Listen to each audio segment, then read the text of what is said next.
বিসমিল্লাহির রহমানির রহিম। আসসালামু আলাইকুম। এক ইঞ্জিনিয়ার কিছুতেই ভালো একটা চাকরি পাচ্ছিলেন না, তাই সে একটা ক্লিনিক করলো আর বাহিরে লিখে দিল 400 টাকায় যে কোনো রোগের চিকিৎসা করানো হয়, আর সুস্থ না হলে 1500 টাকা ফেরত নিয়ে যাবেন। এক ডাক্তার ভাবলো একে উচিত শিক্ষা দিতে হবে, আর 1500 টাকা কামানোর এটা দারুণ সুযোগ। এই সুযোগও কিছুতেই হাতছাড়া করা যাবে না।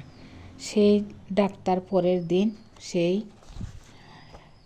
ক্লিনিকে গেল আর বলল, আমি কোনো জিনিস খেতে গেলে তার কোনো স্বাদ পাই না। তখন ইঞ্জিনিয়ার তার নার্সকে বলল, 32 নাম্বার বক্স থেকে ওষুধ বার করো আর 2 ফুটা খাইয়ে দাও ওনাকে। নার্স 2 ফুটা ওষুধ খাইয়ে দিল। ডাক্তার, আরে এটা তো পেট্রোল। ইঞ্জিনিয়ার, ধন্যবাদ আপনাকে। দেখলেন তো আমাদের ক্লিনিকের কামাল, আপনি 7টা জিবে পেয়ে গেছেন। এবার আমাকে আমার 400 টাকা দিয়ে দিন। ডাক্তার টাকাটা দিয়ে দিল এবং চলে গেল মনে দুঃখ আর রাগ নিয়ে। কিন্তু ডাক্তার ভীষণ চতুর, সহজে হাল ছাড়বার পাত্র নয়। সে ভাবল একে টাইট করতেই হবে আর আমার পয়সাটাও উসুল করতে হবে। তাই আবার কিছুদিন পর সে সেই ক্লিনিকে এলো। ডাক্তার বলল, আমার মেমোরি কমে গেছে, কিছুই মনে থাকে না।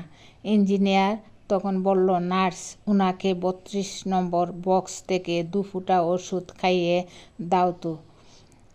তখন ডাক্তার বলল, কিন্তু স্যার, ওটা তো স্বাদ ফিরে পাওয়ার ওষুধ।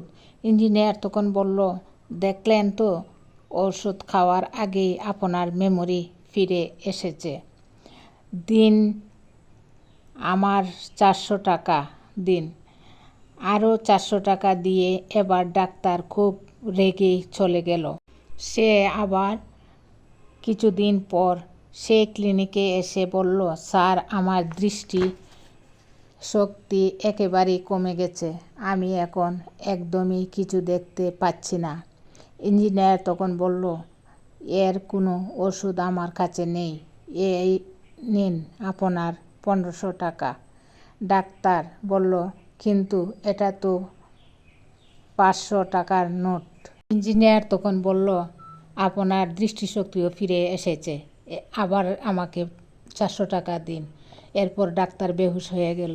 প্রিয় ভাই ও বোনেরা, আপনাদের কাছে আমার প্রশ্ন রয়ে গেল, এই গল্পটির মাঝে কে বেশি বুদ্ধিমান, ডাক্তার না ইঞ্জিনিয়ার?